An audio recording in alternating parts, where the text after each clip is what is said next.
I have one question. We're talking a lot about, you guys are talking a lot to conservation scientists, and I would like to know what your definition of a conservation scientist is. I think you're looking at them. But anybody want to field that?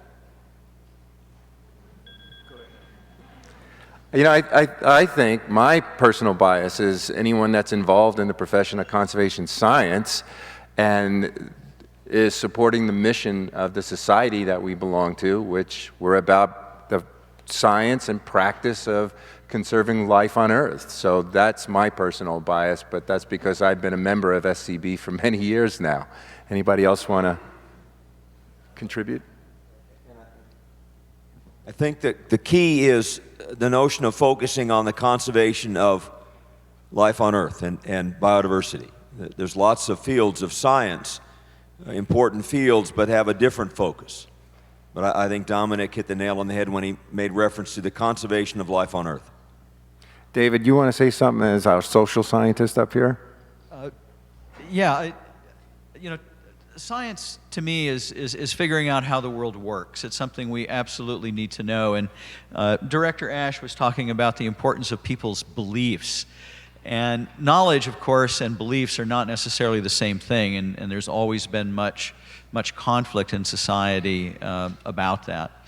So conservation science, to me, is figuring out the science we need to know to achieve our goals, which are based on our values, which the science doesn't give us.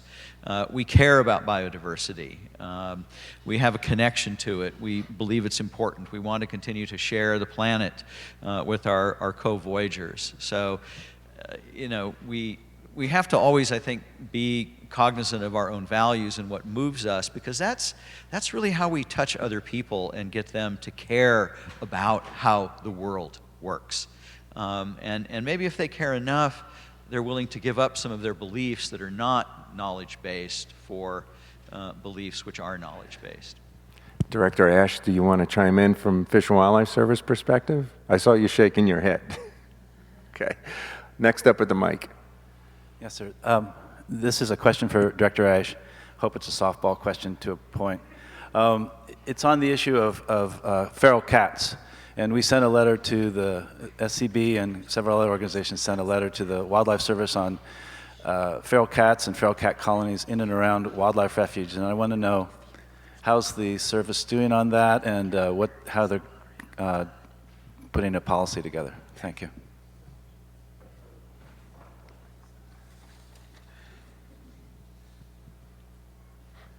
There we go. Can you hear me? Is that working? All right. So cats, I mean, cats are far and away, feral cats are, and free-ranging domestic cats are the largest source of bird mortality by far in the United States. I think that many people have called for the Fish and Wildlife Service to establish a cat policy. And I mean, my position on that is, well, I don't have a feral pig policy. I don't have a I don't have a brown-headed cowbird policy. I don't have a raccoon policy. So I think what we do in the Fish and Wildlife Service is we deal with population level decline and impact to species. And so where cats are having what we perceive as a population level effect, then we are dealing with that. And so the idea that we would have a policy in effect for every source of mortality is, I think, it's unnecessary. So what we do is we deal with cats where we see the potential for population level effect. I think we have to do more science on that subject and figure out where cats are having a population level effect, and so we can do a better job of dealing with that. On our national wildlife refuges, we don't have feral cat colonies on national wildlife refuges, zero. We have feral cat colonies adjacent to refuges, and like in the Florida Keys, we're dealing with that. We're working with the community, we're actively trapping cats and removing cats and trying to get them to relocate those feral cat colonies. So I think in the Fish and Wildlife Service, we know how to deal with the problem. We need to have better science on so that we can characterize the problem and better target our work and the work of our partners. So I'm going to take one more question on either side of the room, and then I have two announcements. Be patient with me, and then we're going to break for our break. So right here. I hear a lot of talk about species conservation. I go to a lot of these conferences. I hardly ever hear anything about conservation of genetic diversity within species. And if I don't hear it from you guys, the public certainly doesn't know about it. So I'm wondering what is being done about that. Hey, Mike. I know, having served on several recovery teams, most recently the Mexican wolf, I've been on every team since 1985. And a great deal of our focus is on conservation of genetics. It's the most important gray wolf subspecies that is genetically unique. I think I can speak for the service. It's a principal focus of theirs. It should be. If you look at the House report from the early 1970s when the Endangered Species Act was being debated on the House floor, it made cardinal reference to the importance of conserving genetics. So in my humble opinion, there's a great deal of focus on just that. Yeah, I would just extend that by saying if you look at our recovery plan for grizzly bear is a perfect example. We put a lot of time and effort going into understanding the genetics and the genetic diversity within populations. And so I would say, quite the opposite.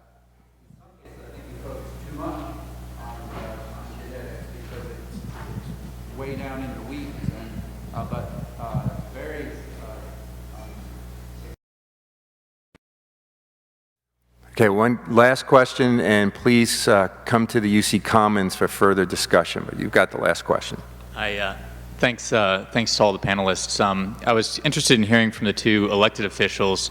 One of you encouraged us to actually go out and look for elected office, and the other described the ability to get into a legislator's office. In terms of the first, of actually trying to go get elected, how did each of you get started, and how do you encourage people to actually start that process? It seems like there's a large, steep learning curve to getting involved, and I'm curious, what are the first steps people would take to actually getting involved in that? I'll take a stab at that. I think, if I understood your question, is how do we get involved, and how should that maybe be a model for how other people get involved? Yeah. So, after 35 years plus of doing this, I have young people come to me all the time. People not always so young say, "Hey, I want to go to be a congressman. I want to get. What should I do? What are the steps I should take to get elected?" What I always say to them is, don't start there. Decide what it is about the world you want to change, and get involved. So if it's you want to save a species, you want to build a park, you want to do something about justice, whatever it is, go to work on that. Go to work on the problem. And when you get to the point where what you need is government assistance with that problem, then go to see the appropriate elected official and say, "Hey, I've been trying to preserve this bird in my neighborhood, and I've got a problem with endangered species Act, whatever it is," and see if that individual will be of assistance. If he or she is, great, leverage that and use it. But if he or she isn't, that's a good time to run for office. Because then you have credibility. Because first off, nobody trusts politicians anyway. Most people assume that people run for office because they want to hold office, or they want to resolve an identity crisis. But if you try to fix a problem and then you find that your way to fix it is to run for office, then you have all the credibility in the world. I happen to have been a caseworker working with abused and neglected children. And I was very discouraged about the policies in Pennsylvania as it related to their well-being. So I took that issue as my platform, got to the legislature and created the Children's Caucus, and all of that creates credibility that you can't otherwise get. Mike, you want to chime in? I do. I want to make this clear. What Congressman Greenwood just said is critically important. I spent over 5 years getting involved in local issues, and moved in the direction of elected office. In large part, I had this great opportunity to spend about an hour of private discussion with President Clinton as we walked up to the Rose Creek Pen in Yellowstone to feed wolves and back. And I asked him how he got involved, and he got involved the same way. He found something that mattered to him, and one thing led to another. So that's fine. But what you need to know is you can do it. You can win these elections. They're not that complicated. You knock on doors, state, local, legislative races. You can win those things. You can win a seat on the school board. You can win a seat on the local planning board. All of those things really matter. It's not something that you can't do. It's really, at the end of the day, a pretty straightforward process. I also want to acknowledge that Harvey Locke is sitting over here in the audience, and he did run for office, so you might want to talk to Harvey.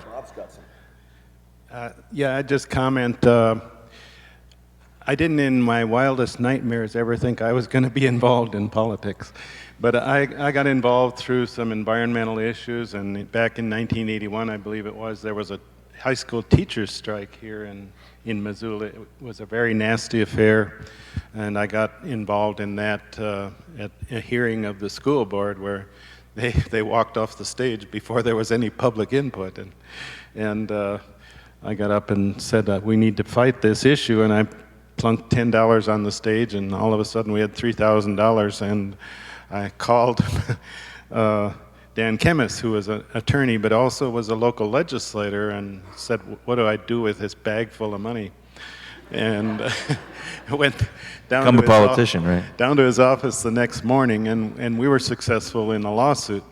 But through getting to know him and realizing how close government really is to the people, I decided to run for office the next time around. And once I decided that, I went all out on it and stayed with it for 15 years. Thanks. So I've got two really important announcements that you're going to really enjoy hearing. First is the Chapters Committee and the Montana chapter are selling raffle tickets to have coffee or lunch with a prominent conservation biologist during the meeting.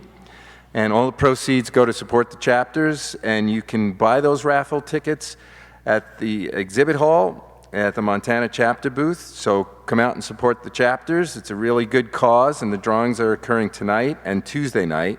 And the second announcement is that don't freak out. When you walk out here, coffee is not going to be right outside. So don't have a coffee freak out. You have to go. The coffee breaks are set up at the Gallagher, the UC Ballroom, at the exhibit hall, the Todd Building, and everywhere there are concurrent sessions. So we will not deprive you of your caffeine fix. Come to the UC Commons to continue the chat. Thanks.